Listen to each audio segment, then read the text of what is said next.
Welcome back to another episode of Stiff Right Hand. I'm the Dominator, Stu Allen here, and my wife Tanya Allen. We are the Dominator and Scarlet, yes we are. And it's another episode for you to enjoy.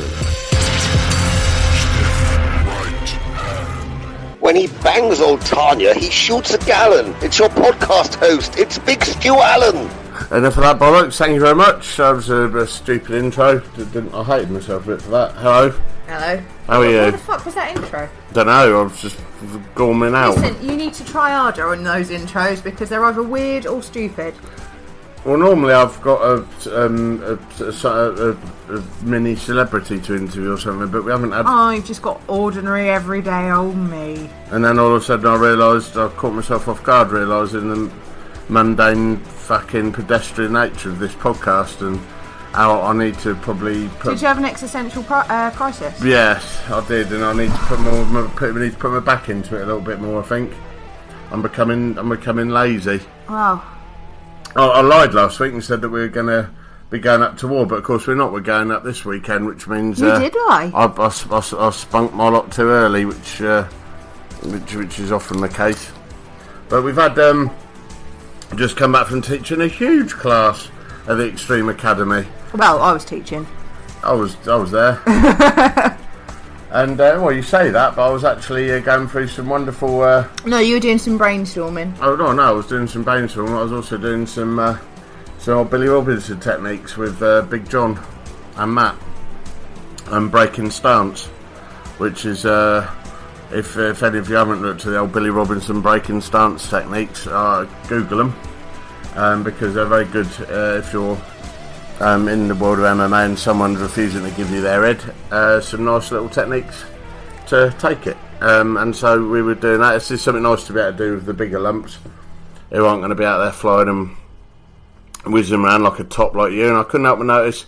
I don't whiz around like a top. I'm too old for that shit. Well, I did tonight. I couldn't help but notice here we go. that you did the tilt-a-whirl with your pants down again. Yeah, right. So Dave has this thing where he always has to yank my leggings down every it's time. Because you wear inappropriate wrestling wear. No, these are very appropriate. You bought these specifically for wrestling. These are absolutely designed with the large waistband as well.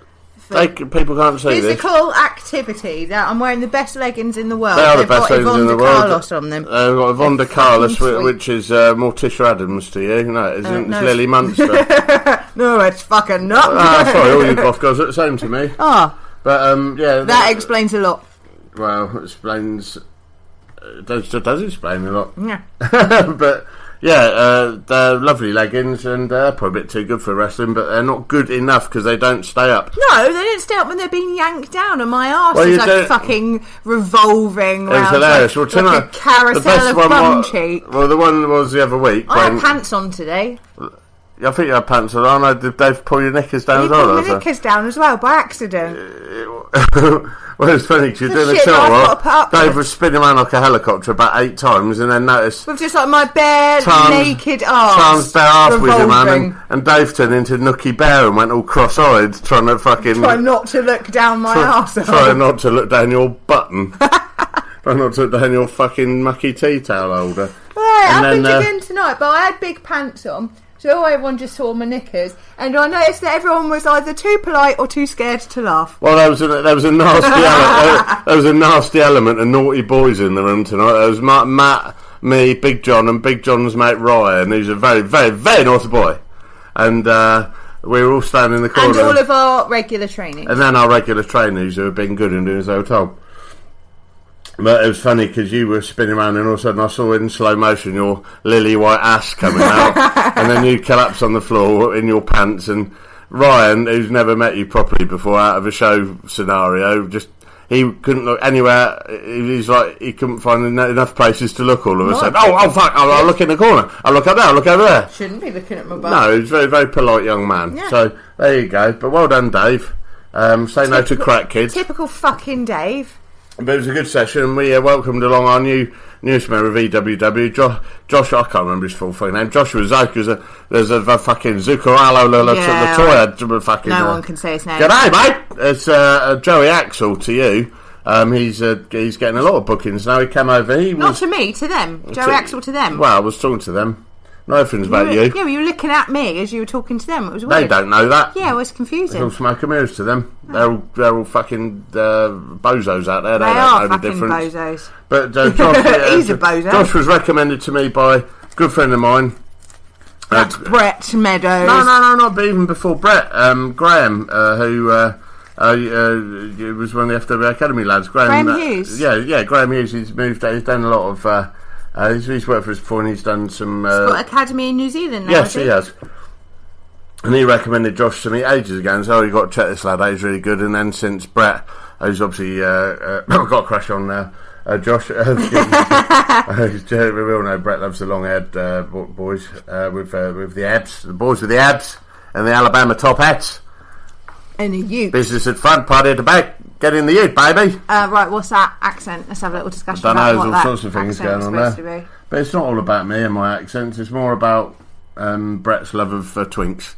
I wouldn't say that Josh is a twink. Nah, he's not. He's too big to be a twink, really. But anyway, he came along tonight, and what a lovely, handsome, happy, and polite young man he was. Very respectful. He got stuck straight in, and it really. Do you know what? It reminded me of why There's little things like that remind me of why I love wrestling so much, because it's an international fucking language, isn't it? Exactly, and it doesn't matter how.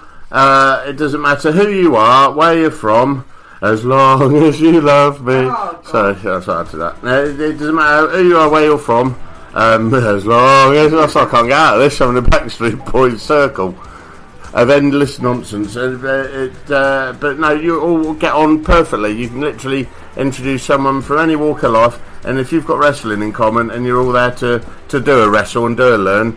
Everyone immediately. I've never seen it when. Hold on, I'll tell you, not my box. Fuck, don't want to knock that over. That'll be fucking. Alpen on the floor. It'll be fucking chaos. Tells the tale on you. That'll be fucking. I'll be furious.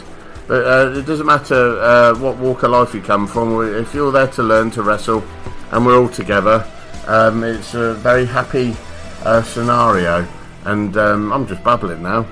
But I thought, well, lovely. He fitted in so beautifully because we've got a lovely little eclectic mix. We've got, we've got straight edges, we've got loonies, we've got goths, we've got emos, we've got fucking huge people, we've got tiny people, we've got all sorts at our academy, as it should be, in a fairly wide age group. But Josh turned up.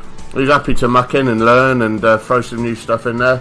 And what a polite joy he is to have around. And I liked him, and I'm going to enjoy punching him in the face repeatedly. Well, that's nice, isn't it? That's a nice welcome to JWW. Punch in the grill. In a respectful way. Thank you for coming and teaching my babies, but now I must destroy you. He was great. But thanks, Josh. Yeah, and jolly nice fella. Jolly nice fella. And also, we just did a live episode of The Rock Show Live. Yeah, we did. www.therockshow.live. It was a live episode of The Rock Show Live. It was a live episode of The Rock Show Live, and with our dear friend Big Jim Hustle, who produces this show, and he also produces The Rock Show Live, which is massive, and goes all around the world. He got some sensational fucking listening. It got a ginormous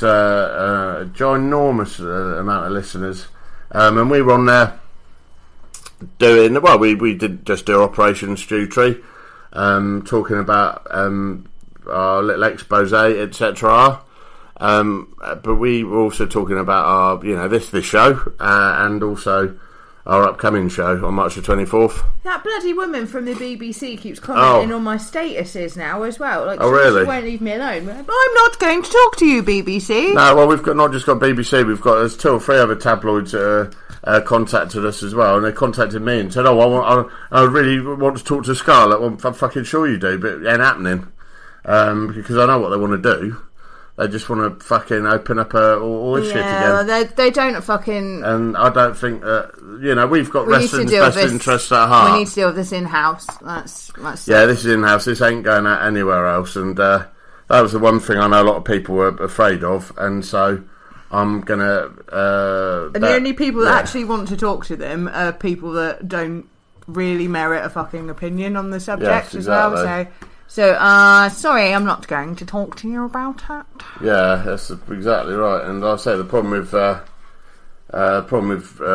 wrestling in the past and things that have been, fuck off, bloody another Windows update, cunt off, Pickazoid. problem we've had with wrestling in the past, but back in the days of the old FWA was people are so willing to sell their fucking mother down the river for some fucking for some magic beans. And it's like, you can be on telly, just tell us wrestling's fake, and you can be on a telly show. Okay, fine. Oh, wrestling's all fake, and what we do is all shit. Oh, great, you're going to be on a Channel 4 documentary in the fucking wee small hours of the morning that no one's going to watch. Well, but well done, you fucking sold your soul for the devil. Brilliant. So, no, we're not going to be doing that. No. And we're not I've got my own magic beans anyway, so yeah, I've got my own magic beans in my pants. Ugh. That spray Campbell's mushroom soup type material all over the room. Material. There's a bit, so it eventually goes into sort of material, doesn't it? God knows we've had to use paint stripper on it in the past. I mean, I'm not even angry, I'm just fucking disappointed. So am I. Disappointed there isn't more of it. But so what is we've got today is a very important day, isn't it? Was today or was it yesterday? It's today, why don't you tell Suffragettes Day. It's not called Suffragettes Day. It is, Suffragettes Day. It's a day of the women doing the voting. Do you want to try that again in a non-condescending, patronising fashion? It's the day women got told they're allowed to do things. And the Suffragettes Day. Can I have a pancake now? I'll open this up out for you to talk about. It's something for me to talk about. It's the day when women were declared to vote. Some women, not all women. Well done. So it was 100 years ago that some women... And Emily Pankhurst... She was the one who was run over by all them horses. Because she martyred herself under all them horses. And so they put a nice big statue of her up outside the Houses of Parliament. My great-great-grandma was a suffragette. That explains all, ladies and germs. It means that I am predisposed... and the only one suffering these days is me. Yeah, fucking right. My jets have suffered, I can tell you. I have a genetic disposition to not take any bollocks from the man. How dare you. No, it is 100 years since some women were given the vote. What happened was it was women of great stead in the community, so it was landowners, property owners, that were given the vote. But it was another decade before all women were given the vote, so it's kind of a premature celebration. But it is still very important to realise that it was just like, it was 100 years ago, or even less than 100 years ago. And that's the society that we were living in. It was a society of great violence against women, and the women were considered their husband's property, etc. And it shows that how far we've come as a society, and also how not far we've come. Yeah, keep an eye on my dinner, would you? But You fucking what? No, it's true though. But like I say, what astonished me the most about it was probably the date of the dates there, because we watched that film Suffragette, didn't we? Yeah, which was actually very. If I didn't see all of it, I was dipping in and out of it because my little beetle brain can't take too much, normal things. But I thought it was, from what I could see, it was very good. What did stand out to me was they did like a roll call of dates at the end, which. Obviously massively shamed Saudi Arabia because the women still haven't been allowed, only been considered to have the vote since 2015, but still don't have it yet, so fuck you, Saudi Arabia. But it just amazed me that like France was at 1940, I think it was like the year the war started, wasn't it? Turkey was 1974. Well, Turkey is again notoriously shocking for a lot of reasons. Well, I should say, I think from the roll call you could see that it was certain fundamental religious countries. Yes, it was very obvious. But I'm sorry, but if you have a God that is teaching you that we as human beings are anything other than equal, and what is in your pants makes you superior to anybody else, then your sky fairy is a joke. And that's the end of that, really. But amazing. I mean, it always, little things in history, like, the last ever guillotine execution was, funnily enough, in France. And I think it was in, like, the very early 80s. And you think there's a barbaric medieval way to die, and you look around the world and you think, blimey, we've made progress, but we've really made not that progress. much progress. No, not really. Because, loads and also none. It's ridiculous. You know, I was born in the mid-70s, and you think a lot of this stuff is still happening and still hasn't really, you know, we joke about it now. Say, oh, they'll be giving the vote next, or they'll be allowed to ride on buses next, or they'll be in the pubs next. Really, in some countries, still not happening. Yeah. So it's, not great, is it? But anything else you want to say on that before we roll on? To be honest, like, I could do a whole podcast on that by itself, but it isn't my feminist hour, so I won't. But I would recommend that everybody watches the film Suffragette. If they don't understand the historical impact and importance of what those women did, I do really recommend that you either pick up a book or watch that film or just get some understanding, because it's important that our children know about this, and that our daughters and our generations to come know that we as women stand on the shoulders of fucking giants.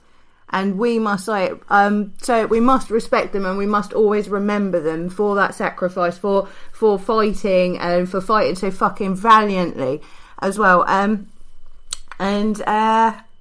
was going to go into a point there, and I've just completely lost it. So never mind. What was the most poignant bit for me? Paul wasn't in the film itself, because obviously it's based on, you know, it is a true story, but the actual footage of them all dressed in white marching on London and that. Well, no, that was for Emily's funeral, because she threw herself under the King's horse.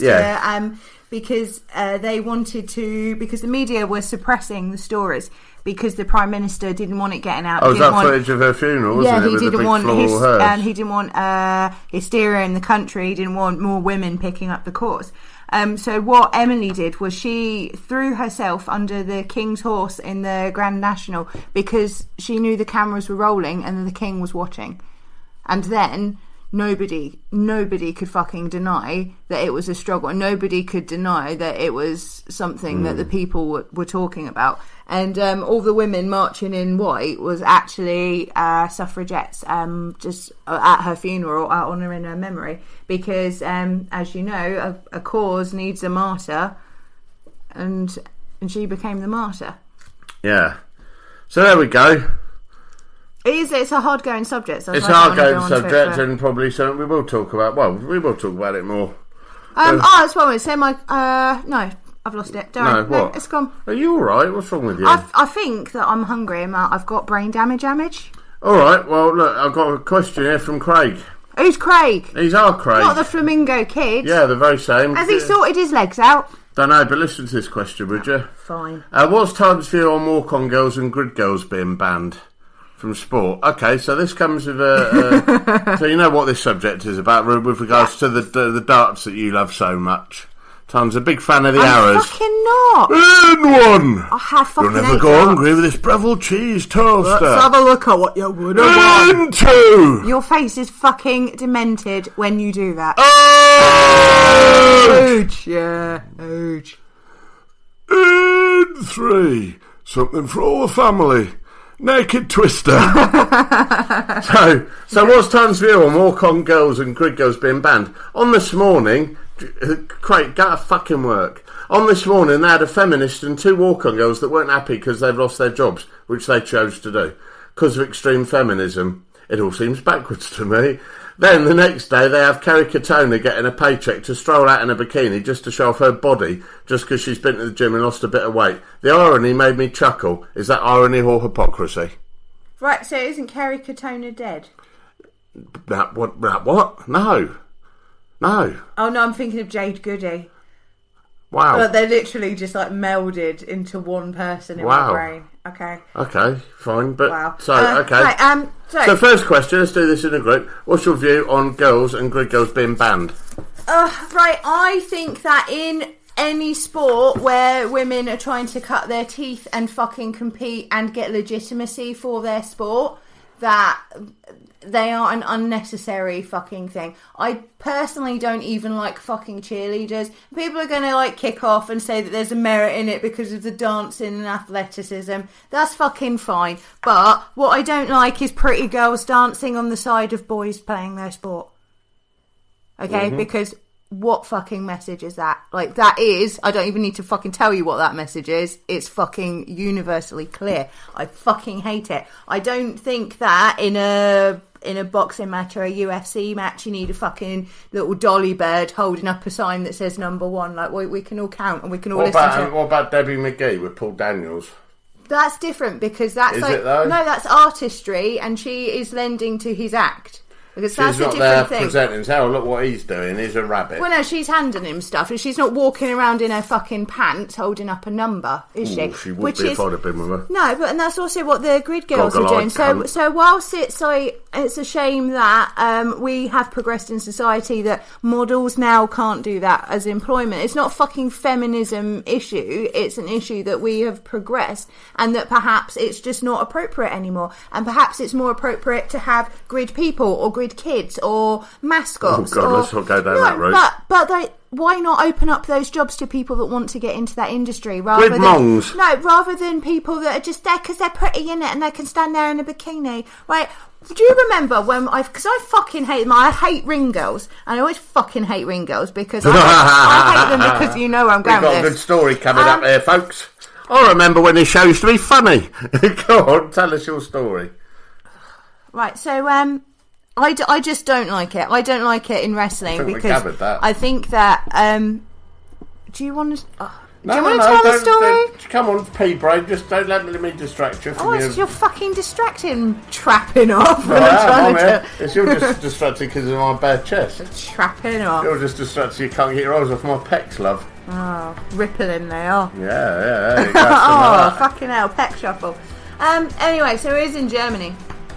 And there's this one fucking ring girl who's like, I heard her fucking She was hot. No, she wasn't hot. She was dirty. She was porno hot. She was. You're gonna like fucking just do that while your wife sat across the table? No, I'm fine with it because you know she was a dirty old slag. She was disgusting. But I went to do my makeup in the bog, and I heard her getting shagged by the promoter / champion of the promotion. Let's not speaking of the dead. I haven't mentioned any names, and that was a massive. Damn bugger. So yes, that was like fucking deeply unpleasant. But she was just like, I just didn't appreciate her fucking being all bigger than she fucking is. You're just like a slag that holds up a fucking sign, love. She literally was as well. Yeah, literally was that. So anyway, so we go out to do the match. This is the main event in Germany, folks. I'll just paint a picture. There's me and this big main event wrestler in Germany for all the gold, and we're there. The national anthems have been sung. German national anthem, the British national anthem. She's outside, walking around the ring. And she got in my fucking way, and I was like, move. No. I was like, move, and she got in my fucking... She got in my face, and I was like, oh, really? You're a ring girl. I am a fucking champion female wrestler. Fucking do not get in my fucking face. But not in that environment, you weren't. You were my valet in that environment. So what did she do? So I got up onto the apron, so she did like second round... holding up her sign, doing her best walking, pouting. And what did I do to her? You spat. No, I cleared all of my tubes. Cleared all your tubes and flobbed this snot rocket. It was an uninterrupted length of phlegm that went diagonally across the top of her head like a fucking Alice band, and I was it was great. I've never been prouder of it. I think I had a bit of blood in it as well. She had got in my fucking face. Who the fuck she thinks she is? Welcome to Germany. She didn't fancy a fight. No. Just like, don't be fucking disrespectful. Like, if you want to be one of the girls, be one of the girls. But being one of the girls doesn't mean fucking being under the boys. No. That's just fucking unprofessional. I hate that shit. Anyway, I digress. So, Craig's question. I don't like it. I just don't fucking like it. It just sends the wrong message. What if they like doing it, though? Well, if they like doing it, they can do it themselves somewhere else. Alright, so on the subject of this morning thing then, so they're banging on about it, saying, extreme feminists, but then the next day, dear old cokehead Kerry Katona's out there, strutting her new body, because she's probably found a new Class A that strips her body fat, and has been mincing up and down, showing her body off. Is that irony or hypocrisy? No, it's two completely different things. Because what you have got is intent. And And also how the female body's being used there. So Kerry Katona showing her own body after she's dieted and has put in that work her fucking self, whether it is with drugs or fucking diet and exercise. That's not for me to comment. But she did that herself. Girls being on the sideline to fucking cheer and clap the boys and be like, oh, I'm here with a bikini, look at these guys, they're really good at driving, innit? I've got a flag. Like, that's fucking condescending. And I'm sorry, and it's something that we should move from. Like, they're just like, you want to be a woman in sport, be a woman in fucking sport. You want to be a woman in Formula 1, fucking drive a fucking car. Like, we can do anything now. Like, we can vote, we can be in the pubs, we can be fucking Prime Minister of this country if we want to be. So, we are beyond and we are past wearing a cute little outfit, getting a spray tan and cheering on the sidelines for the boys. You want to be a woman in sport, be a woman in fucking sport and excel. Bosh. There you go. Well, there's your answer, Craig. I hope you're happy with that. I'm going to punch him. You've now turned this into the room of gloom. Room of womb. Room of womb. Some new films coming out, want to check out? Yeah, there's a Cloverfield, isn't there? There's a new Cloverfield, which dropped. Oh, God. During the Super Bowl. And I'm not as excited to watch as all, because everyone says it's a bit like... they're very clever with the Cloverfield films. The first ever Cloverfield, I was a bit in love with.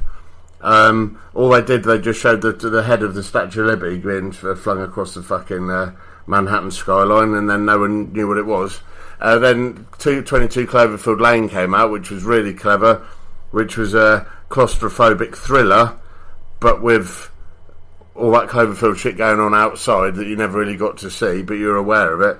This new film has come out and talks about, I believe, the origins of it, but everyone said it's a bit like Event Horizon. That film's terrifying. Event Horizon? Is it? I've never seen it. Yeah, scary as fuck.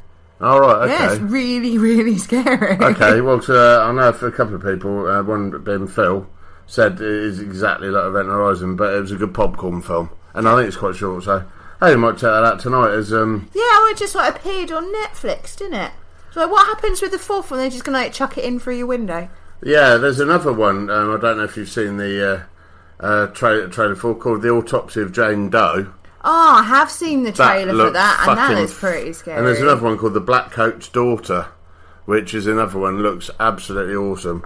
So, well, why don't we talk about one that we've actually fucking seen? What did we see recently? What did we see last night? Well, we watched the Batman Harley Quinn Warner Brothers film. Yes, we did. Fucking amazing. It's really good, wasn't it? Loved it. I can never get my head around animation. It just... Unless it's comedy. No, but the Batman Warner Brothers fucking... The Batman Warner Brothers I love because it's like watching a live graphic novel, and it was wonderful just because of the Harley Quinn eating too many chicken wings and sat in the back of the Batmobile popping off, and Batman's facial change. It was great. And there was a real weird... musical interlude that went on too long, and it reminded me a bit of in Scooby-Doo where they're doing the dancing and there was something very it was like, I think it was like a nostalgic thing as well. It was because everything in that film was just to hit you in the nostalgia. Yeah, you're right. Even the Swamp Thing was a bit Scooby-Doo, wasn't it? Yeah, because no, I can't even say about the Swamp Thing because of spoilers, but the Swamp Thing was really like yeah, but it was very much there was some like real 1960s acid trip parts in it that were fucking lovely. So if you get a chance to watch that, do. And then the trailer for the one we also really want to see is Gotham by Gaslight. I'm really looking forward to that. If you like your comic books as I do, it's like steampunk Batman. Yeah, well, DC did a series of graphic novels called Elseworlds, which is what would happen if. Well, this one was the Sherlock Holmes. With Batman and Sherlock Holmes going off to Jack the Ripper. They also did one where, with Dracula in it and things like that, which you bought me the series of those. I've bought you a lot of these. And the Elseworlds were great. I bought you lots of good things. Well done. Well, don't stop mugging We're not me talking about you and your gifts to me out of adoration and love and worship. I think we should, because I always get you nice gifts. You do. And often the same graphic novels that I've already bought. Yeah, but with different covers. Yeah, thanks. The Elseworld series are really good, and I was thrilled to see that they've done Gotham by Gaslight. So I'm going to be checking that out, and that looks really fucking good. Yeah, it does. You're right. So good stuff. So, a little intermission now, and we'll be right back with you with more of the same bullshit.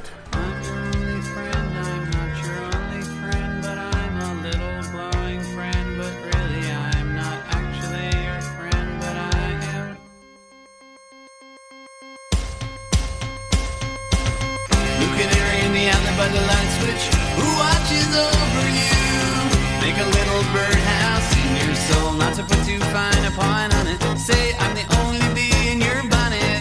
Make a little birdhouse in your soul. I have a secret to tell from my electrical well.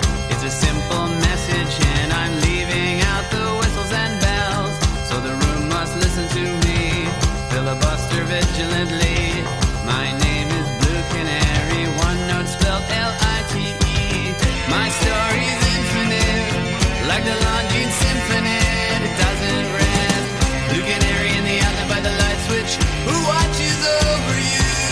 Make a little birdhouse in your soul, not to put too fine a point on it. Say I'm the only bee in your bonnet. Make a little birdhouse in your soul.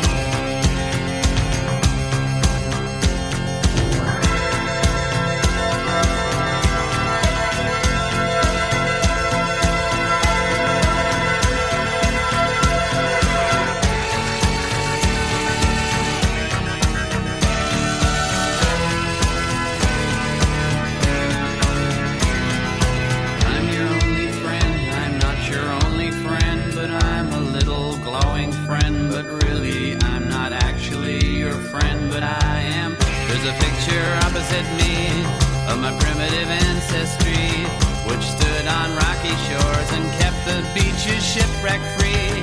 Though I respect that a lot, I'd be fired if that were my job.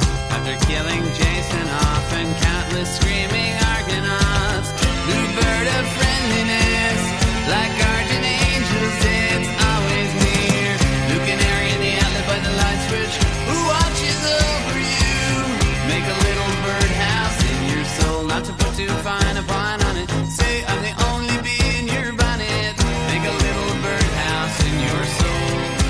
While you're at it, leave the nightlight on inside the birdhouse in your soul. Not to put too fine a point on it. Say I'm the only bee in your bonnet. Make a little birdhouse in your soul. While you're at it, leave the nightlight on inside the birdhouse in your soul. Not to put too fine a point on it. Say I'm the only bee in your bonnet. Make a little birdhouse in your soul. While you're at it, leave the nightlight on inside the birdhouse in your soul. Not to put too fine a point on it. Say I'm the only bee in your bonnet. Make a little birdhouse in your soul.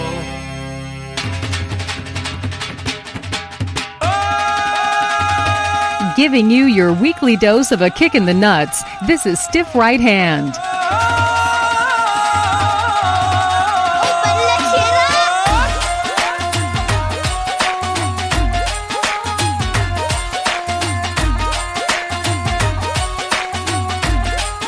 A bit of a Punjabi mashup there. I was fucking loving that. Yeah, you can't, don't matter what mood you're in. I like Bhangra, sorts it out. Bhangra makes me out. I actually train to Bhangra music now. And oh, that's a fucking cracking idea. No, a bit of cardio to Bhangra. I didn't say nothing about cardio, love. I just said that I train to Bhangra.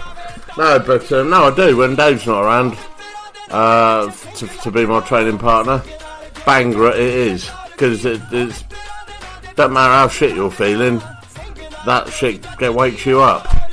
I like it. I like it.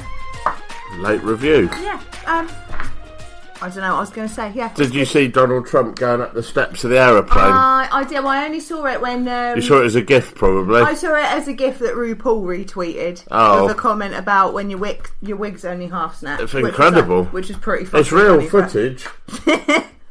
Look, you can't, as I said to you off air, you can't even trust that man to tell the truth about his fucking hairline. I couldn't believe how it opened up perfectly like the doors of a fucking saloon in a western. It opened up perfectly, and all it did was exposed what looked like an old Satsuma that's been in a bowl for too long. That leftover one from Christmas. Someone put up a fucking brilliant thing next to it of, do you remember that they did not Silence of the Lambs, but they redid it with Gary Oldman when he's had his face all eaten and by he hacks his own face off with razor blades and that. I don't even think you've seen that film. No. Just Hannibal, it's called. Oh no, do you know, I've seen the end half of it because it was on telly and we didn't turn it over. Where he slices matey boy's top of his head off. Terrific film. Yeah, but I think I was on Facebook or something and not paying attention. I saw that in New York, that film. Did you? In a lovely... Oh, ain't you a fancy pants I was. in your fancy little knickers going to New York seeing a film? When I was on you don't know what a film is. I do. You don't know where New York is. You don't know what a country is. You've never even heard. You've never even heard of a country. You're just going to blow yourself up and tire yourself out. Well, I'm already tired, so joke's on you. What else do we know about? Do we have to do that thing where I have to pretend that I was listening to the interlude? Because I don't know what it was. No, you don't need to. Because you won't have heard it yet. No, and I probably won't hear it because I don't like it when there's one. You don't know, that's not fair. Because Black Hole Sun was a good interlude. Yeah, it doesn't always need one. And a little bit of Birdhouse in Your Soul was a good interlude. And that's what this is going to be. Oh. Because that's a good one. So, listen. What was I going to fucking say? Yeah, I'll tell you something funny. I was sitting in the hearse today. And this little old lady came walking past and she said, "Oh, hello, Edward."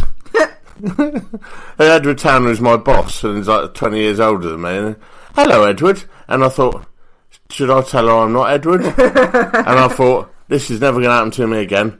I'm going to pretend I am Edward. Oh, no. And she said, "Hello, Edward." And I was so astonished. I said, "Hello." And I stayed sitting in there. So she said, "I haven't seen you since my husband's funeral." And I said, "No. How are you, though? How have you been keeping?" And she said, "I'm very well, very well." She said, "Has the funeral started?" I said, "Yes. Yes, it has started. Please go in." "Okay, well, all the best. Say hello to Bev for me." I said, "I will." Oh, fucking hell. I know I've got a bit grey, but I haven't aged that. No, she can remember that Edward's wife is Bev. Remember Edward's wife is Bev? But not that you have a completely different face to Edward. And that Ed's put on about 15 stone as well, do you know what I mean? And he's got very tattooed. Well, she couldn't see them because I was wearing my ginormous fucking trench coat thing. But even so, it's remarkable. Well, bless her. Well, it's like when I was driving one of my other colleagues through Battle one day and saw dear old Pat Roberts, who's the curate of the Battle Church, and to drop some service sheets in, and she said, "Hello, Nick, how are you?" And Nick said hello, and she turned to me and said, "Oh, I thought you'd retired." And I thought, who did you think I fucking was? She was all dressed up like a fucking villain off Star Trek with a high collared, like some fucking lunatic from. And about, where the fuck did she think I was? Why do people think I'm elderly when I'm only 42? Tell us about your internet thing with this Twitter woman. Oh, well, that's not even very interesting. I was engaging in some Twitter bants with lovely Carrie Dunn, who is a writer, and she was discussing with me retards that say things on the UKFF. If you don't know what the UKFF is, I'm not going to tell you. It's fucking shit. Don't worry. Let me save you some time. It's the UK fan forum for. It's bullshit. It's this load. I didn't even know it's still. I didn't even know it was still a thing. It's a load of old shit where fucking wrestlers that aren't very good write things under pseudonyms about other wrestlers. Let's face it, that's all it is. And occasionally some fans take things too seriously. But she brought a post to my attention from someone I don't know. Just like moaning about all of the bad form in sexual etiquette. No, just all of this fucking horrible stuff that's been going on in wrestling, and just sort of like the outing of all of the sex offenders and the schools that aren't very professional, and just the level of fucking unprofessionalism that's in the business.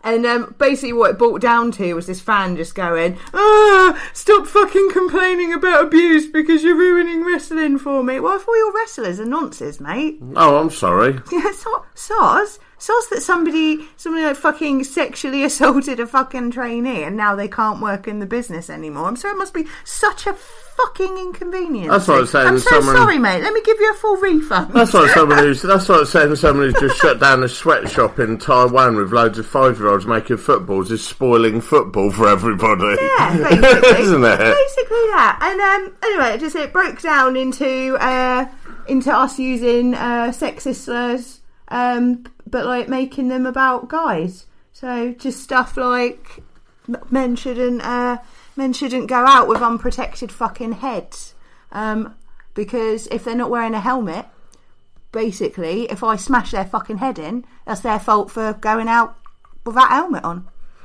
There was that nice sort of thing that what's her name? Stu Morris's ex-missus. What's her name?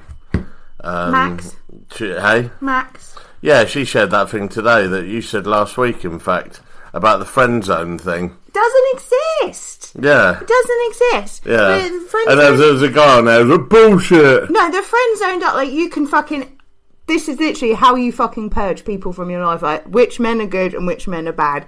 And you just fucking say the friend zone thing to them. Because the friend zone is just like, that is the belief that sex is the rent that you pay to be a woman to have a friendship with any man. That's bullshit. Like, a woman doesn't owe you, like, women do not owe you men fucking anything. Anything. And if you think that you deserve sex for being friends with a woman, you just fuck yourself off a cliff quickly. There's a poppet. Very much. While we're talking about fucking internet stuff, anyway, I want to talk about... what have you found? Yeah. Through my history of... everyone's saying Jerry Springer, darlings. Oh. I just wanted to bring it up. I was smouldering on Jerry Springer. You were smouldering, was you? Yes. I was putting the sex back into wrestling, and that bird who dared heckle me on that show, she was...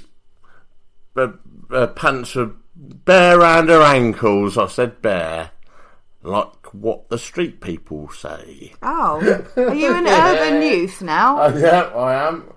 I'm an urban youth. Well, I'm not even angry. I'm just very disappointed. Listen, I was hot back then, and you're hot now. I had long, jet black, lustrous hair, and I had a tongue that wouldn't quit. You're an idiot then. And I wore leather trousers, and I could wear leather trousers back then without looking ridiculous.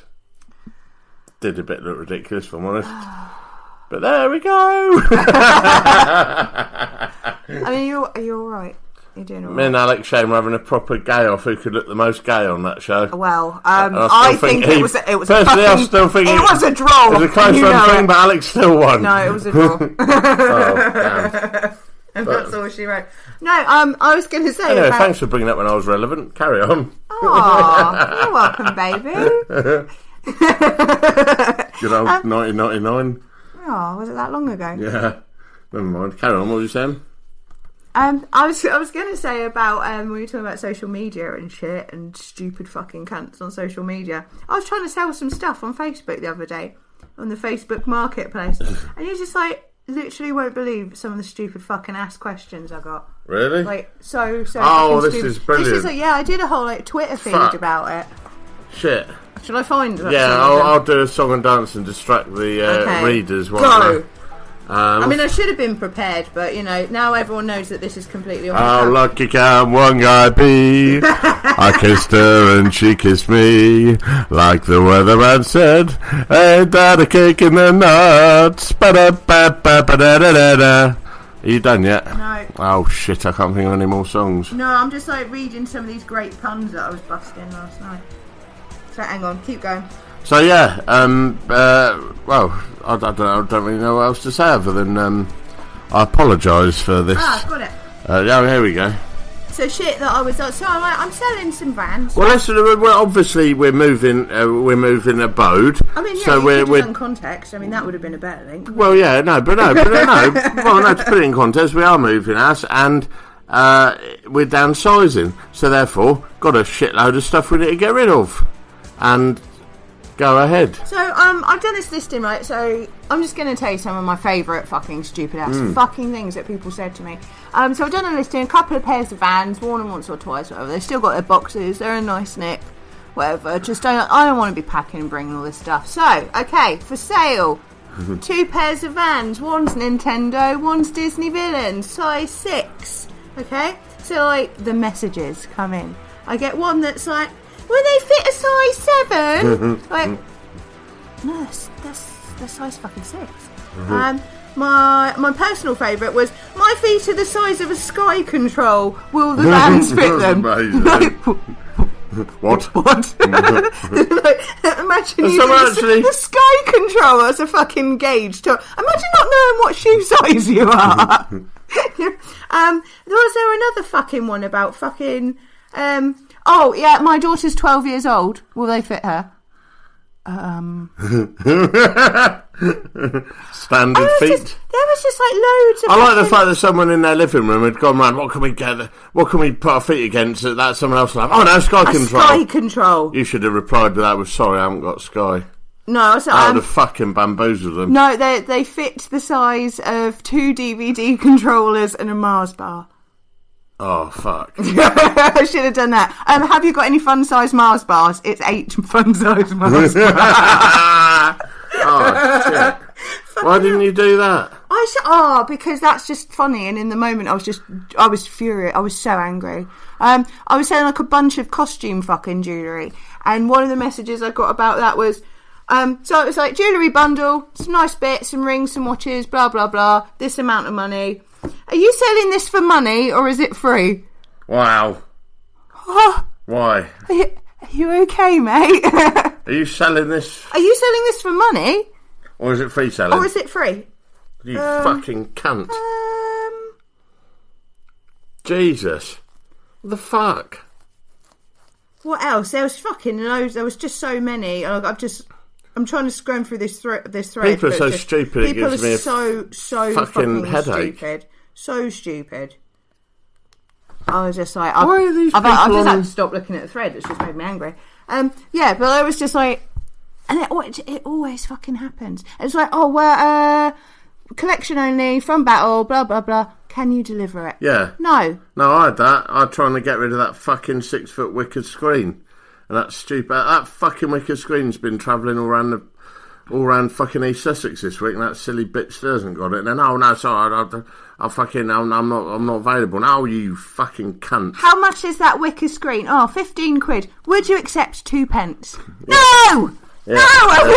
Who are you people? Why have you come to me? What have I done? Sometimes I think when you move house, it'd just be quicker, like just to go around with a hammer and smash everything or burn everything. Yeah, sometimes I have to do this fucking shit and talk to people on Facebook. I feel like I'm like the Pied Piper of bullshit.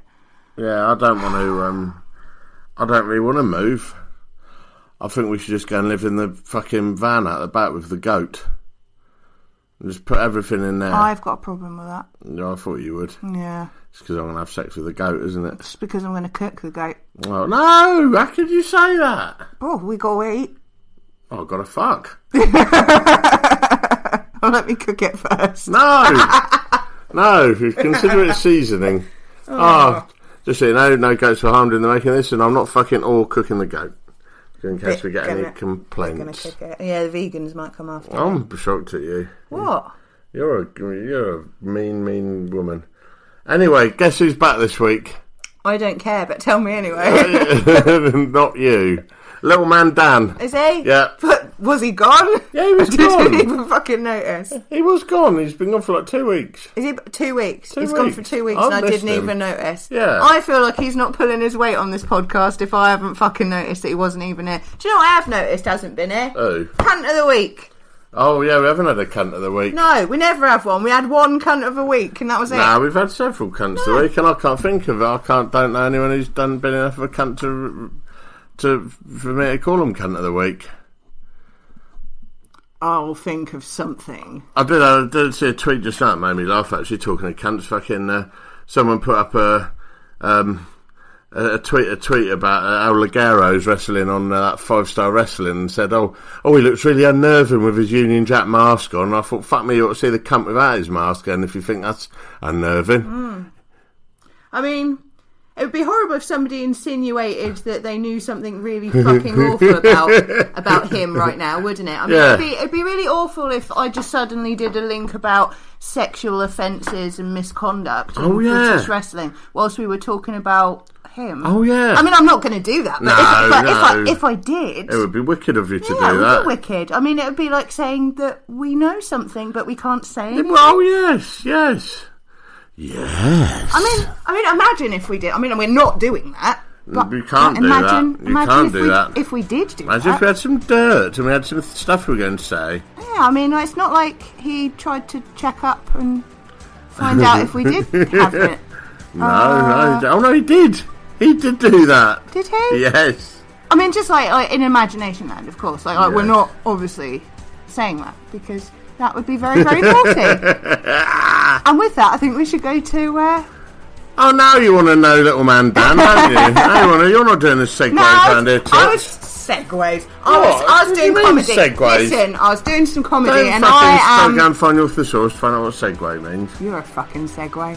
Yeah, I'm a segment.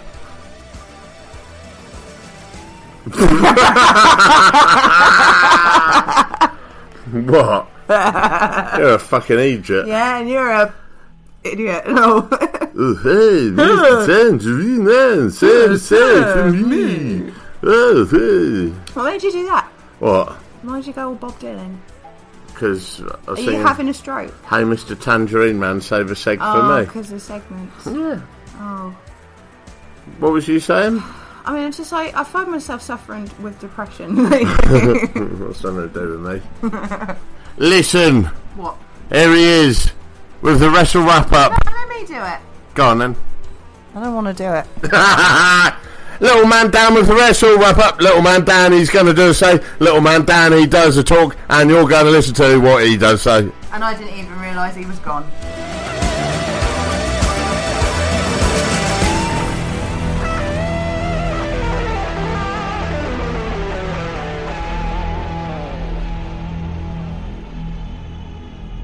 I'm back once again on the Stiff Right Hand podcast. Let's go straight into it.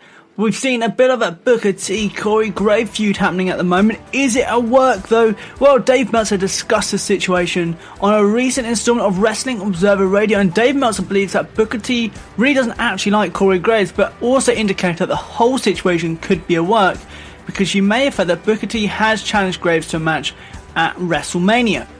On the other hand, there are others who believe the situation is not a work at all. Former WWE commentator Taz feels there is a legitimate issue between the two and it's not planned or worked. Now, it's well known that WWE would never clear Graves to work due to a concussion injury which forced him into retirement a few years ago. So, I don't know, maybe they don't like each other? Only time will tell if they have a match at WrestleMania. But from kind of two legends maybe wrestling, we've got a bit of an update on The Miz and his status with the WWE. PW Insider reported this week that The Miz inked a new deal with the company, and that would see him, as my voice goes, would see him with the company until 2022. Now, WWE initially wanted The Miz to commit to an even longer contract, but the two came to an agreement on a 4-year deal. And whilst we're on The Miz, there's rumours that he could be taking on Finn Balor at WrestleMania 34. There's even been talk of having him being the longest reigning combined reigns of Intercontinental titles of all time. Miz versus Balor, that is a match I want to see. I think that could be a fantastic match. And we've got just one more bit of news. Jason Jordan has undergone neck surgery. WWE reported that he has indeed gone under the knife, under surgery, just the other day. And they didn't mention how long he was out for, but reports have it he could be out of action for 12 to 14 months. Now that was he has the same injury as Stone Cold and Edge, I think. And they had to be out for a long time. So time will tell if he's going to be back in time soon. Who knows? And to finish it off, Rusev is WWE's #1 seller. Happy Rusev Day. That's it for this bit of the wrap up on the Stiff Right Hand podcast. Come over, check me out, youtube.com/wrestle wrap up, because that's a wrap.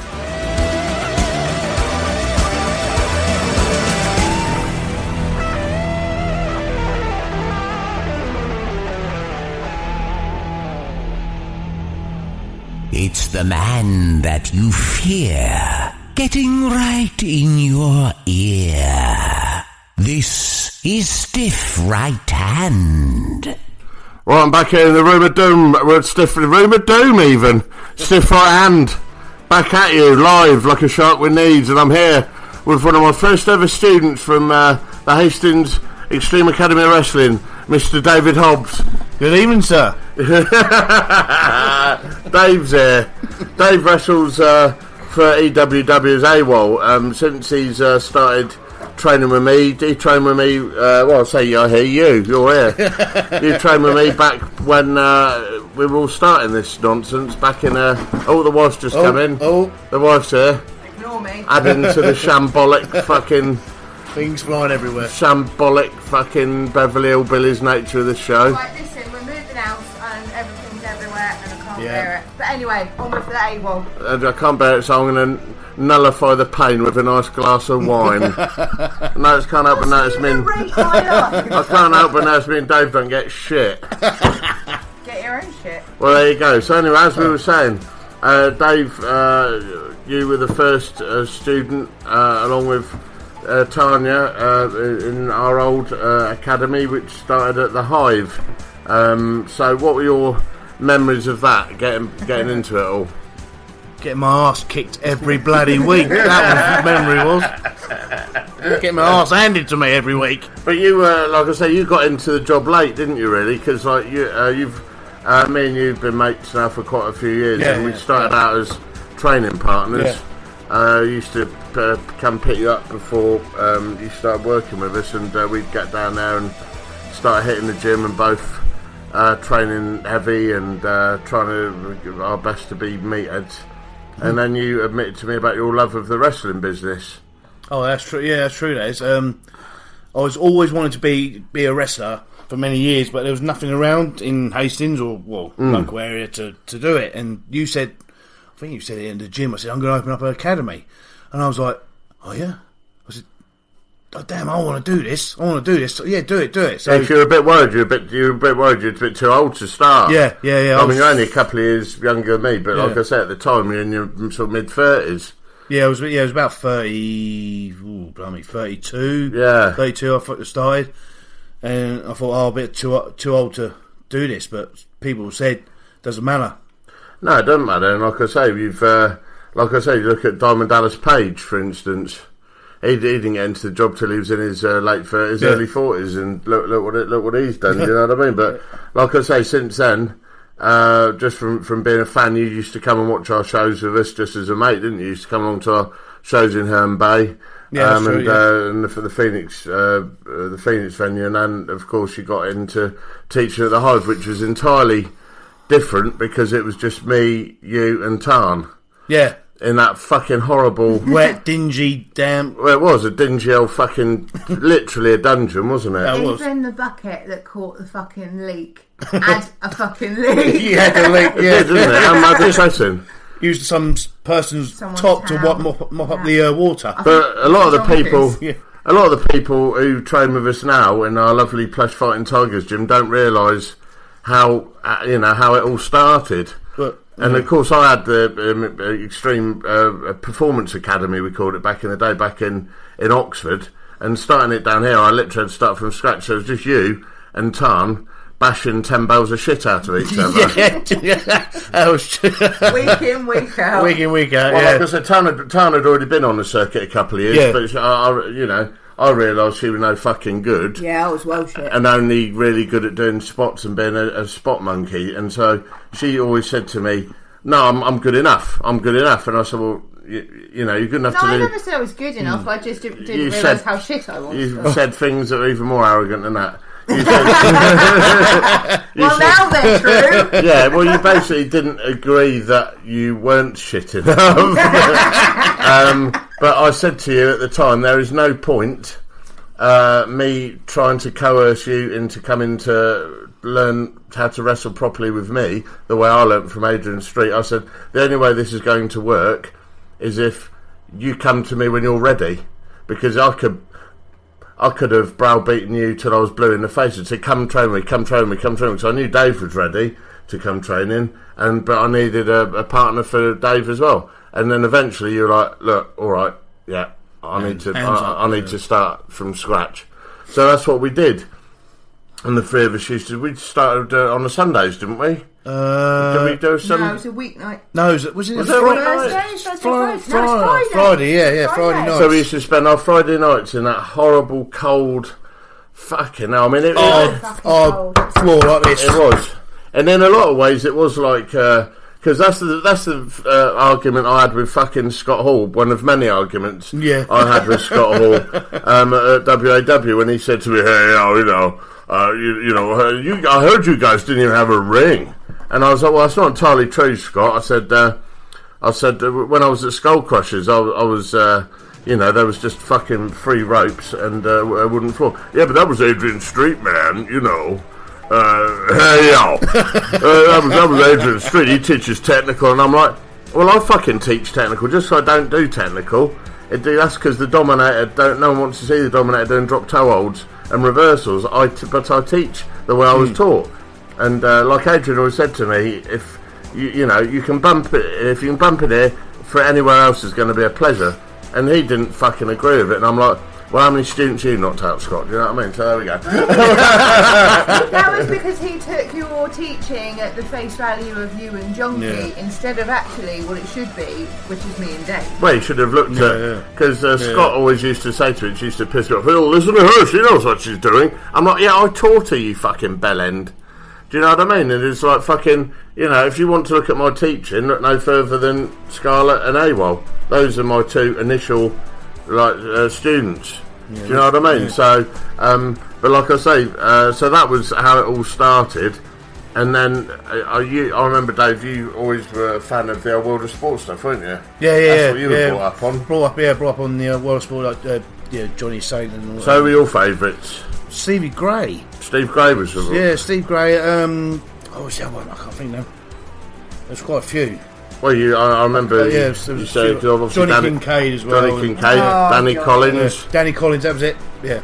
And so since then we've gone on to, like I say, you've done a lot of good things. You've gone on to make a name for yourself at World Association of Wrestling, and you've always been a solid performer up there for the nights. I remember Ricky always saying, he's a safe pair of hands. And, you've always been done well up there. And for Brett Meadows at World War Wrestling, and when they had HEW as well. Yeah, first away match that was. And then more recently for Main Event Wrestling up in Gosport. Yeah. For Andy Simmons and Flatliner. That's true, yeah. So like I say, you've had, other than Tarn, you've been my most successful student away on the road, and that. How does it feel now you've got a few years under your belt? That feels good. I just thought it lasts a bit longer, really. And my age and all that, but I know still a bit. I'll say, considering you've been quite lucky on the injury front.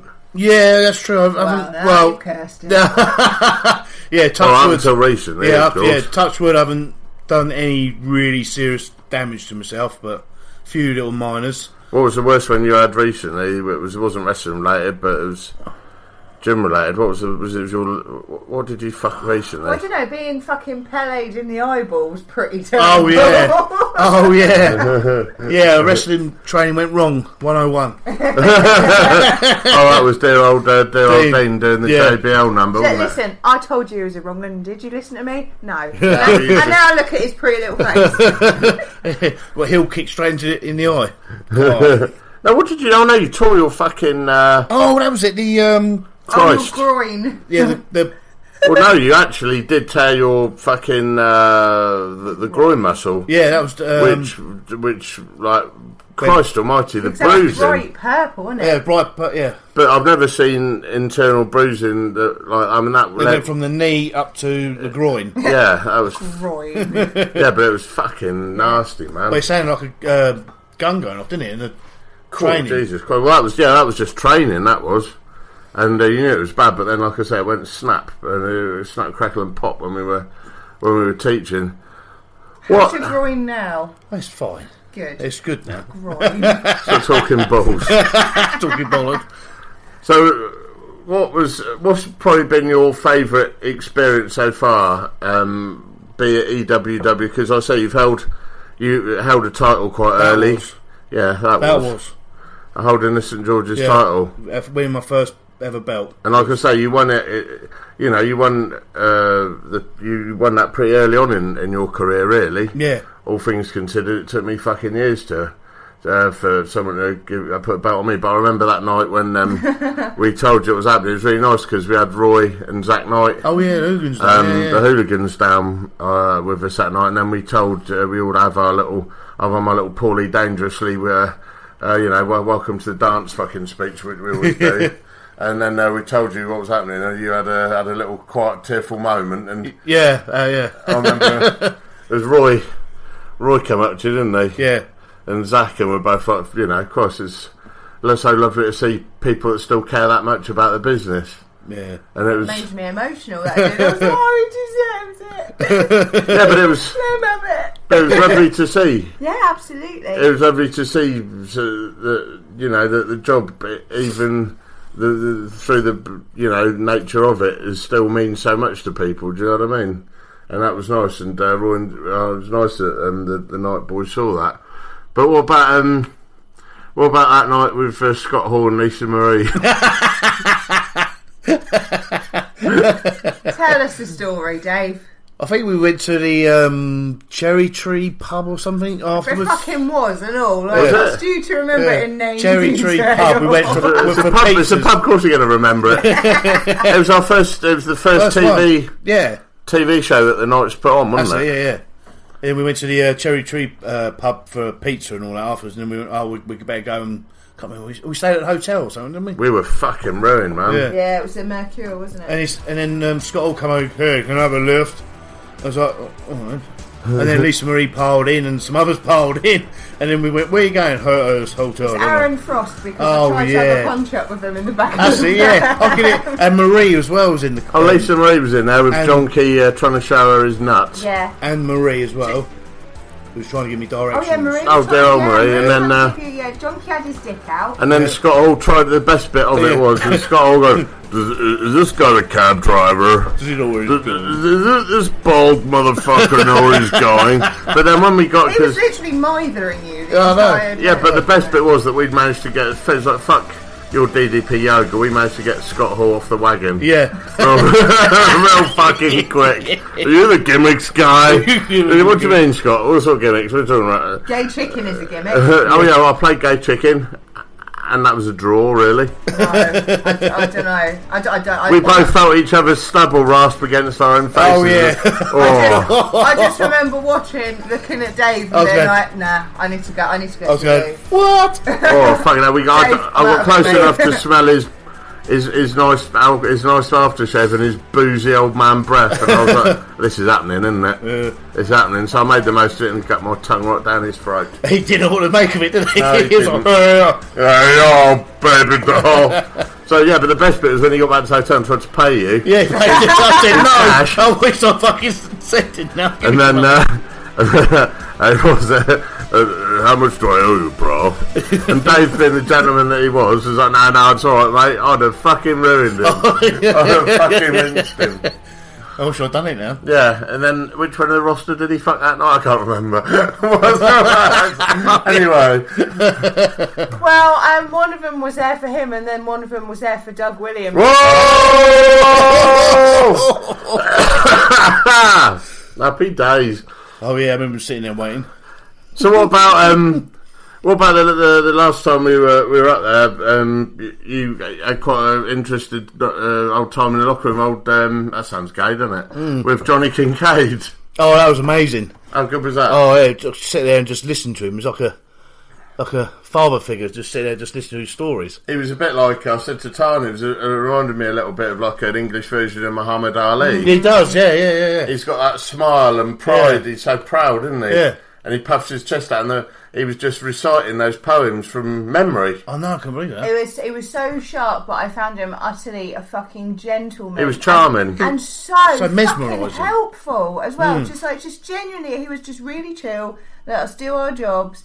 And then he was always the first one that was there when we'd finished doing our job. That was like, okay, guys, let me tell you this. This was great.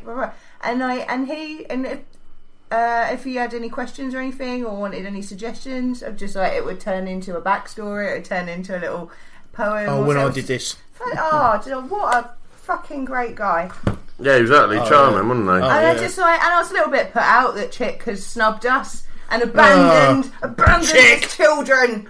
Abandoned his chicks in a nest. But Johnny Kincaid's our mum now, so yeah, he loved it. He wanted to hang out with us. He's our mum now. Yeah. But like I say, in your short space of time, like I say, you've got to train with Danny Boy Collins. Yeah, that was brilliant. You've I was amazed by that. Like I say, you've had Scott Hall, Chick Cullen, and who else is your agent?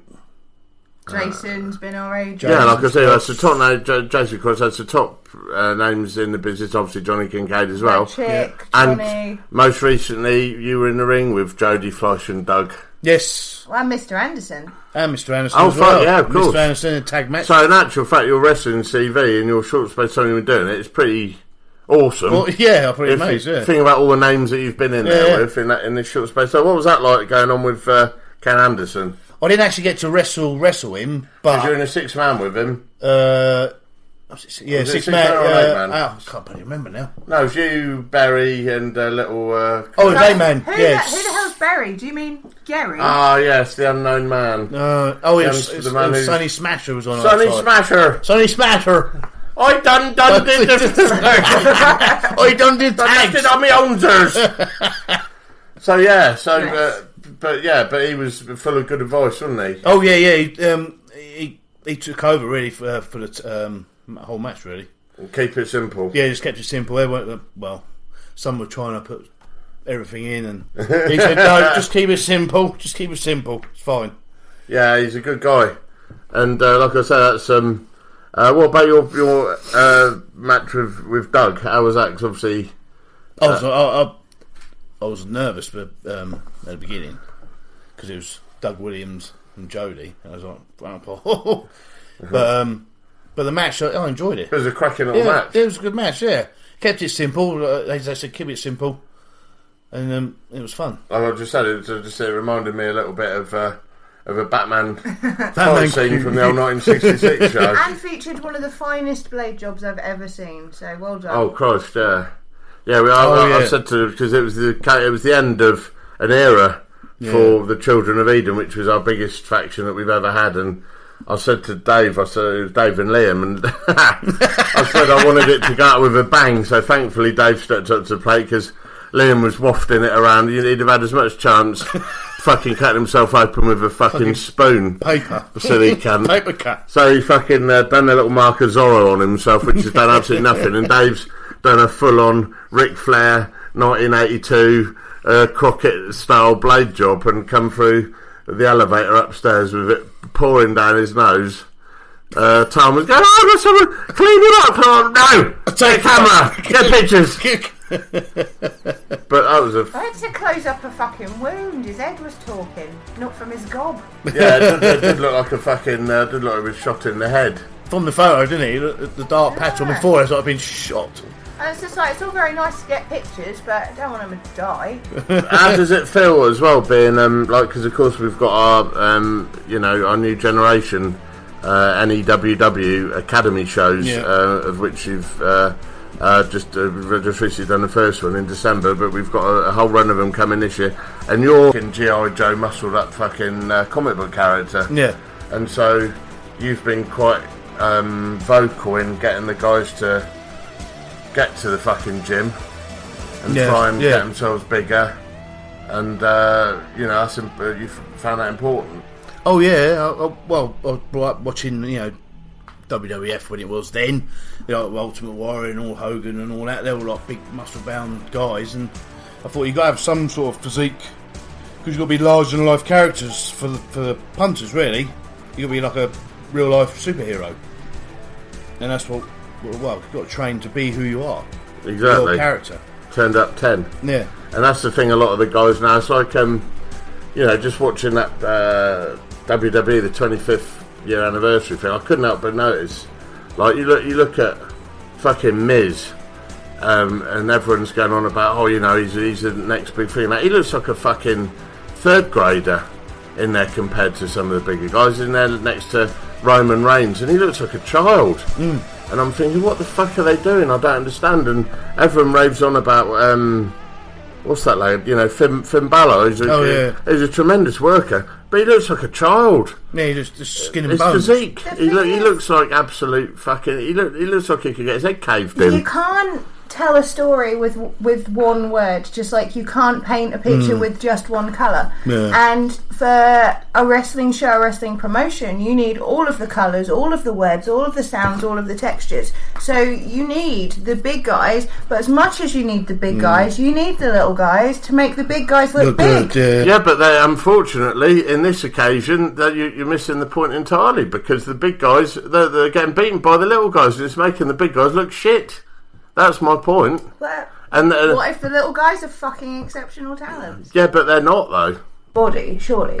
Like, there's more to it. But all the guys who've got the bodies have got the personas. The ones who haven't, don't. And that's the truth. Okay.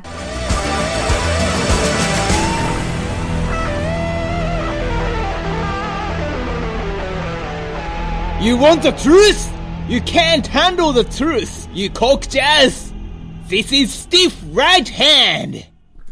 Right, we're back here on Stiff Right Hand. So talking, Dave, about like your sort of the unspoken leader of the our academy and our all the young guys and girls at the academy. Even unspoken, he's the gym captain.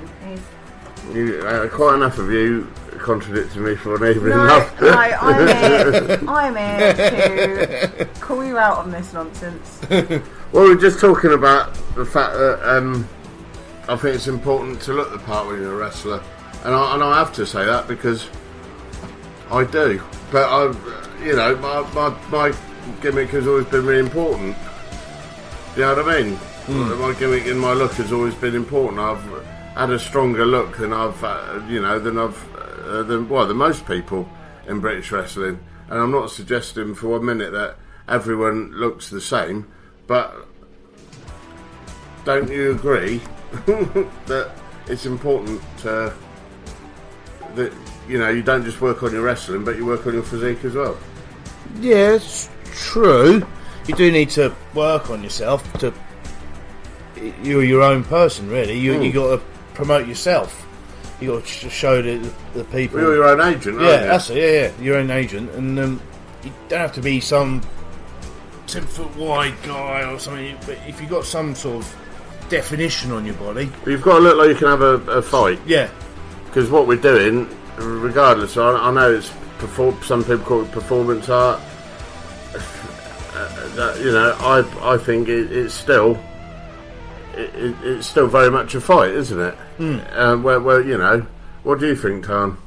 I agree. I think it's important that we've got to work on this stuff. It helps avoid injuries, etc. And I think, however, in a surprise move where I slightly disagree with you about something, I think that there is room for all kinds of shapes and sizes, etc.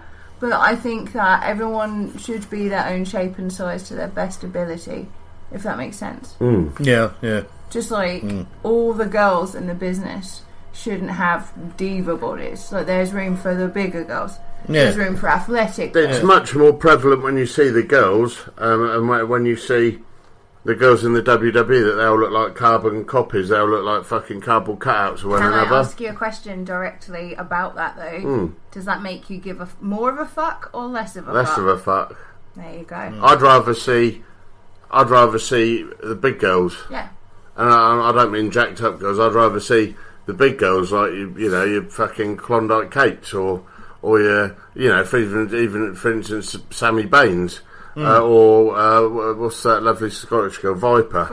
The girls that are big but extremely athletic with it. Absolutely. The girls that can are beautiful, big, sexy girls, and they can move. But it won't work just only the big girls. That's why. No, but it doesn't. But I think it's more because you don't ever really see. I know obviously there's been China and a couple of others and Beth Phoenix to a degree, but you don't really see jacked up girls in wrestling, do you? Well, no, you don't see jacked up girls in WWE generally, and why? Because you're not going to get the fucking teenage wank. Well, and also you're not going to get the teenage wank doll there, are you? No, and that's a shame. But like I say, all shapes and sizes is certainly more prevalent in the women's scene. Yes. And should be. Well, it should be like that, and also. But for me, a wrestling show will always be the best wrestling. For when I grew up was 1989, when all the guys were jacked. All the guys were jacked, and then you had some girls in there as well. So you had the Jumping Bomb Angels, and the Fabulous Moolah, and Leilani Kai, and Wendy Richter, and Sherry, and Luna, and people like that. And because the girls looked so different to the guys, and performed so differently to the guys, that was a show in itself. To me, that's what I'd love. I know it'll never happen again in our lifetime. That's what I'd love to see now. But do you not think that there has been an evolution in women's wrestling where, rather than them being the girls on the show now, the girls are akin to maybe the cruiserweights now. So the girls can do more stuff. The girls can fucking... The girls are better now than ever have been. The women's wrestling, if you watch some of the old women's wrestling that was really great in the late 80s, it wouldn't stand now. Just the same as some of the guys wrestling wouldn't. It wouldn't stand now at all. It doesn't last the test of time. Unless you're talking some of the guys that were ahead of their time, like Dynamite Kid and people like that. Or Rollerball Rocco, and people who were miles ahead of their time. But it's really important for all guys and girls getting into wrestling, in my opinion, to get in the fucking gym. And I'll send Dave to you. You've got 4 children. Yeah. You've got a very busy full-time job. But when you wrestle, it obviously used to be for your health and fitness. But I think now, your mind, the way you train, is more focused on you're making an investment to your wrestling. Yeah, that's true, yeah. And that's what I want to see more of from our lot, from our students. So Dave, what would you, if they were listening in now, what would you advise them? They will be fucking listening, because tomorrow, I'm going to teach them, we'll fucking tell them. Well, I know that, but I want to put Dave on the spot. So, give him the speech. Come on, because I know I've given this speech. It's now your turn to give the speech. Well, why is it important? I'll to me, say this. Why is it important to invest in you if you're wrestling? But you self-promote. You've got to promote yourself. You've got to get out there. If you want to do the work, train and work hard. People spend their hard-earned money to see you, and they want to invest in you. They want to follow you, and you can't just look average Joe. Yeah, exactly. And no one wants to see. That's what. You know what? This is actually a really good thing.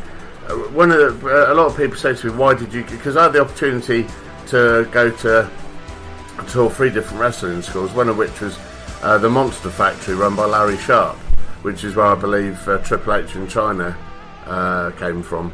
Or I had the opportunity to go to Adrian's, and I asked to receive the welcome packs in the snail mail back in the day, and they'd just send it out in a self-addressed envelope and you get it back. And Adrian's always said to me, he spoke to me more than anyone else's did, because his, rather than the philosophy of wrestling, was the philosophy of, you want to be a star, you've got to dress like a star. If you dress like a star, you will be a star. You'll feel like a star. And that was, to me, that's because I didn't look like anything at the age of 17. I looked like a fucking sparrow. I was a scrawny little cunt. All I knew about was playing football and wanking furiously. So to me, the fact that you could be a star if you look like one, then when you look like one, you felt like one, to me, that was so fucking important. So what you were just saying, Dave, investing in yourself. People spending hard-earned money to come to watch you, to buy your merchandise. Like, how many of our fucking students have got their merch shit down? Just probably Dave. Some of them. Obviously Jeff Leppard. Yeah. But Gaz gets it. Gaz gets it. Yeah. Taylor's getting it. Taylor's invested in. Taylor's getting it. But Gaz is a great example because Gaz ain't the most athletic dude in the world. He doesn't look like a fighter of any kind, but he's an entertainer and he understands that looking the part is really fucking important. And looking the part can cover a multitude of sins. Which is my point. Do you see? Mm-hmm. No, go on. I just say again, that's also my point, that it is a rich tapestry, and there's room for all of us, all shapes, all sizes. I don't think there's room for anyone who doesn't look the part. But then qualify looking the part for me. So, someone who would be able to sell merchandise. Someone who someone that can sell merchandise. Bang.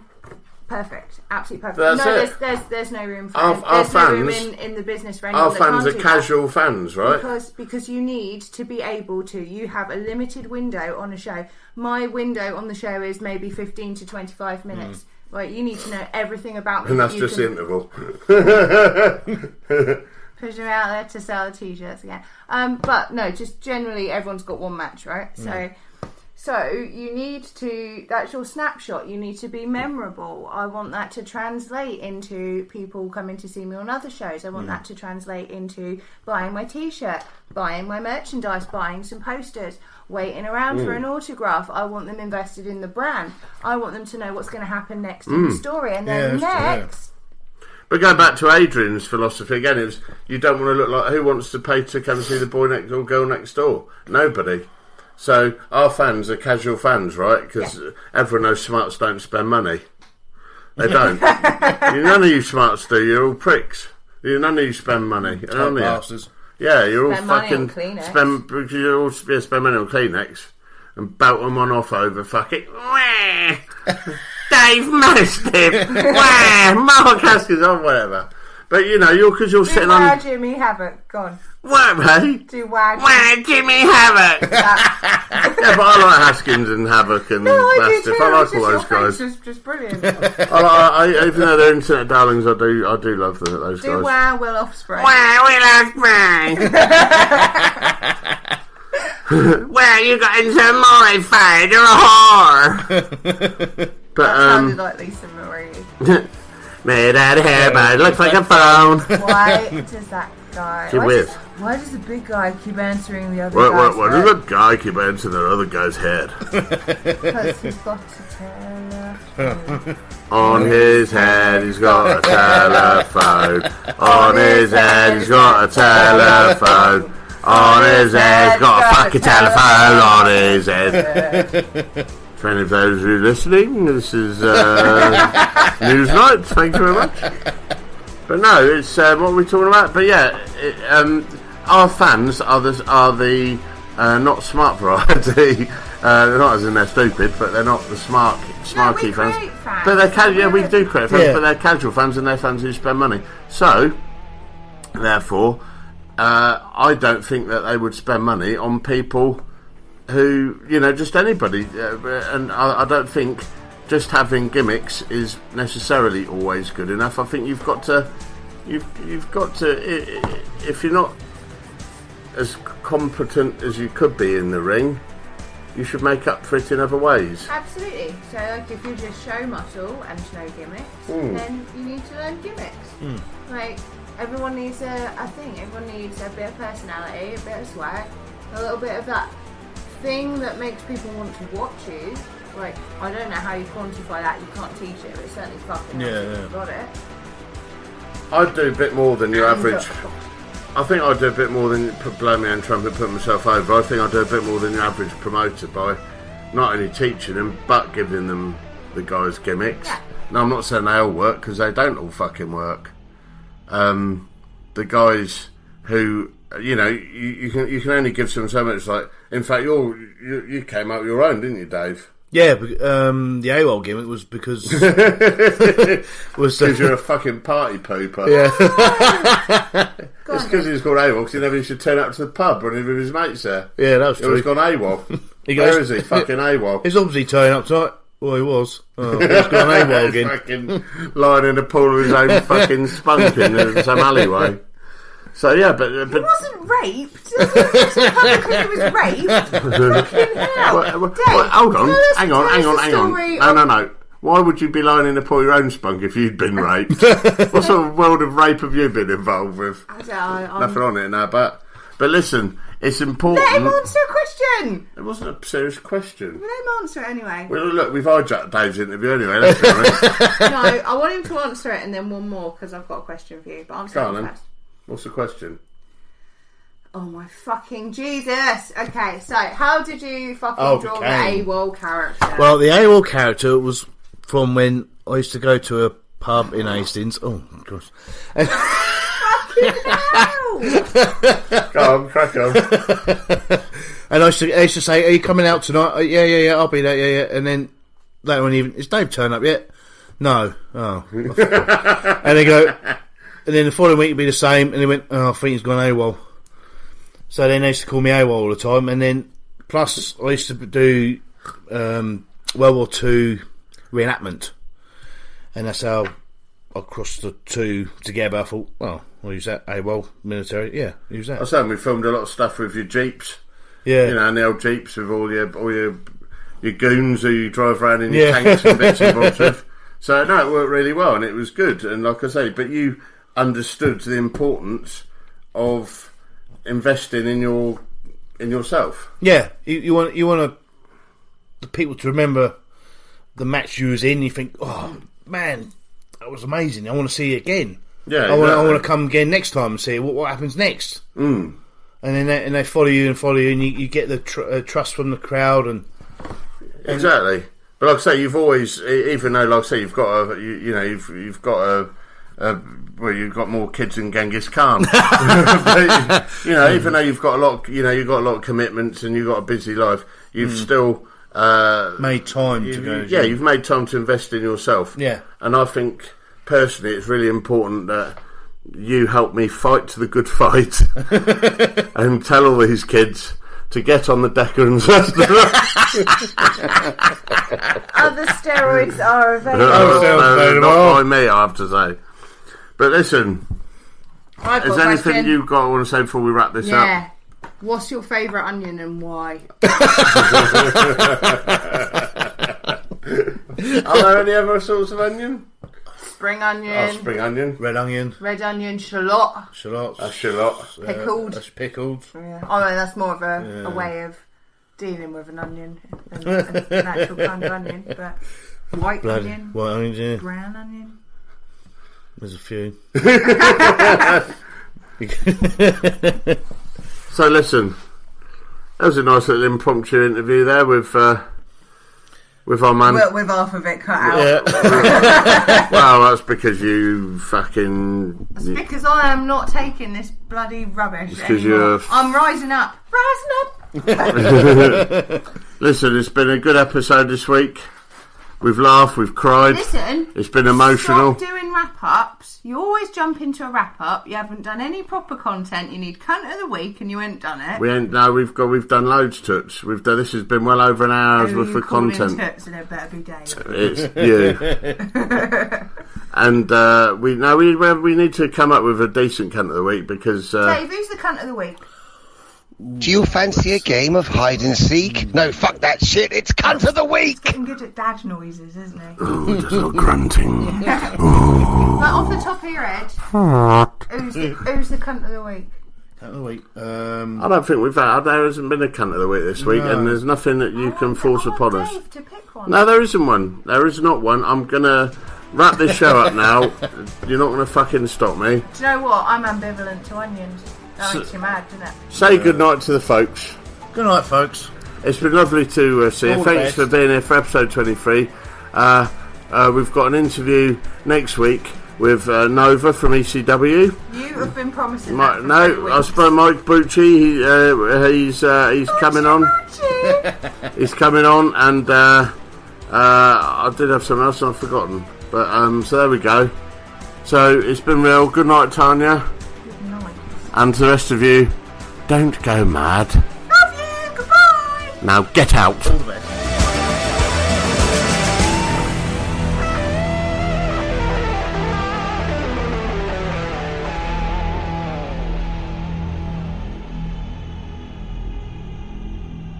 If you have been affected by another subject matter or topics covered on this week's Stiff Right Hand podcast, please call 0800 Go Fuck Yourself.